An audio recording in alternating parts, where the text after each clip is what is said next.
lihat dalam perkembangan ekonomi belakangan ini dengan pertumbuhan yang sudah kuartal kedua 7,07%, dan kemudian dilanjutkan juga pertumbuhan dengan sekitar 3,5% gitu ya.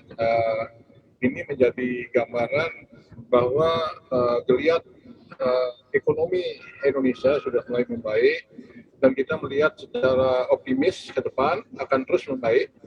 Dan juga yang menjadi gambaran dari kegiatan ekonomi ini adalah bagaimana nanti demand dan supply juga bisa meningkat. Dan tentunya demand akan di-trigger oleh peningkatan daya beli dari masyarakat, purchasing power. Nah, oleh karena itu tentunya dalam momentum ini kita tidak boleh lengah ya, kita harus terus berkreasi dan berinovasi, dan juga membuat produk-produk yang realistik, yang memang sesuai dengan kebutuhan masyarakat. Tentunya dengan adanya pandemi COVID ini, era sekarang ini lebih banyak masyarakat menggunakan berbagai fasilitas kendaraan maupun juga fasilitas angkutan ya. Itu tentunya dengan tujuan-tujuan tertentu, dan ini tentunya harus menjadi trigger sesuatu yang produktif, yang positif, yang bisa menggerakkan lebih lanjut peningkatan pendapatan masyarakat, dan juga pada akhirnya menjadi peningkatan daya beli masyarakat.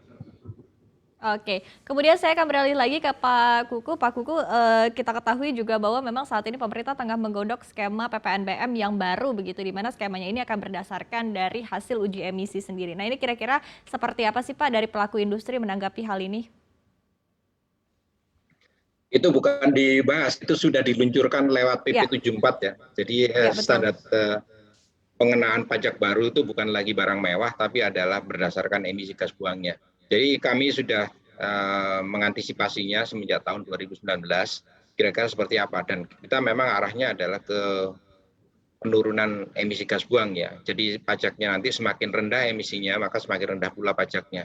Dan itulah yang diperkenalkan kendaraan-kendaraan yang memiliki emisi gas buang yang rendah. Dan itu tidak semata-mata tergantung dari kendaraannya, karena itu juga tergantung juga dari bahan bakarnya. Dan kita semuanya tahu bahwa Indonesia juga sudah menerapkan standar emisi gas buang Euro 4 untuk gasolin, dan tahun depan dengan tahun 2022 yang diesel pun juga akan menggunakan standar emisi gas buang Euro 4. Nah, inilah yang menjadi sebuah jalan menuju penurunan emisi gas buang secara nyata yang dilakukan oleh produsen kendaraan bermotor di Indonesia. Oke, kalau Pak Kuku sendiri seperti apa tanggapannya Pak terkait dengan kebijakan ataupun juga skema PPNBM yang baru ini? Skema ini sudah kita ketahui, bahkan sebenarnya Gaikindo juga ikut terlibat dalam memberikan masukan ya. Sebelum dilakukan, kita telah melakukan kajian bersama dengan LPM, UI, dan Kementerian Perindustrian. Jadi ada 3 hal yang diharapkan dari pemerintah dengan pemberlakuan standar dengan pemberlakuan pajak berdasarkan emisi gas buang. Pertama adalah revenue atau pendapatan pemerintah dari pajak kendaraan bermotor tidak boleh berkurang. Nah, kedua adalah adanya penurunan emisi gas buang, dan itu juga tentunya terjadi dengan penerapan standar baru emisi gas buang. Kemudian yang ketiga adalah industrinya tidak boleh mengalami kontraksi. Dan dari modeling yang dilakukan oleh rekan-rekan dari LPM UI, itu muncullah skema pajak yang memungkinkan 3 hal tadi terjawab. Jadi misalnya pendapatan pemerintah diharapkan tetap bisa tumbuh di atas 10%, misalnya dari kendaraan bermotor pajaknya.